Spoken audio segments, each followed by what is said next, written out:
Hospitals costly, health system costly అన్ని అంటారు కదా అందరూ. ఒక మెడికల్ డివైస్ ఎంత కాస్ట్లీయో తెలుసా? ఏది ఫ్రీగా రాదు. ఫ్రీగా వచ్చేది క్వాలిటీ ఉండదు. ఎయిమ్స్ లో ఎంఆర్ఐ స్కాన్ తీయటానికి అపాయింట్మెంట్ 2031 లో ఇచ్చారు. 2031 మా ఫ్రెండ్స్ కూడా కొంతమంది ఉన్నారు రెసిడెన్షిప్ చేస్తా, వాళ్ళకి రెస్ట్ తీసుకోవడానికి కూడా టైం లేకుండా. ఇది one of the toughest in the world.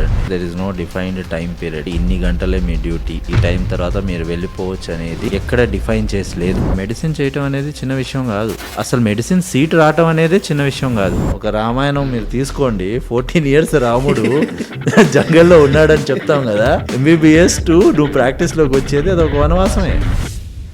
ఇప్పుడు హెల్త్ అండ్ వెల్నెస్ కోచ్లు అని వచ్చేస్తారు. ఏదో కొన్ని రోజులు కొన్ని చదువుతారు, నేను డైట్ ఇస్తానని చెప్పి డైట్ ఇచ్చేస్తాను. జనాలు వాళ్ళని ఫాలో అవుతారు. ఇవాళ నేను సాడ్ ఏంటంటే ఇక్కడికి రాకముందు నేను ఒక సర్జరీ చేశాను. ఇవాళ పాప 1 year పాప, అమ్మాయికి పుట్టినప్పటి నుంచి వెనకాల ఆ సర్జరీ చేసి వచ్చా. ఇప్పుడు ఏంటంటే అక్కడ లోకల్ డాక్టర్ దగ్గరికి వెళ్తే పేషెంట్కి నీడిల్ గుచ్చాడంట దాని లోపలికి. ఆయన అసలు డాక్టర్ కాదు, ఆయన RMP అంటారు. తింటే 2వ రోజు పాపకి కాలు పడిపోయింది 2. ఎందుకంటే డైరెక్ట్ స్పైనల్ కార్డ్ని ఇంజర్ చేశాడు ఆయన.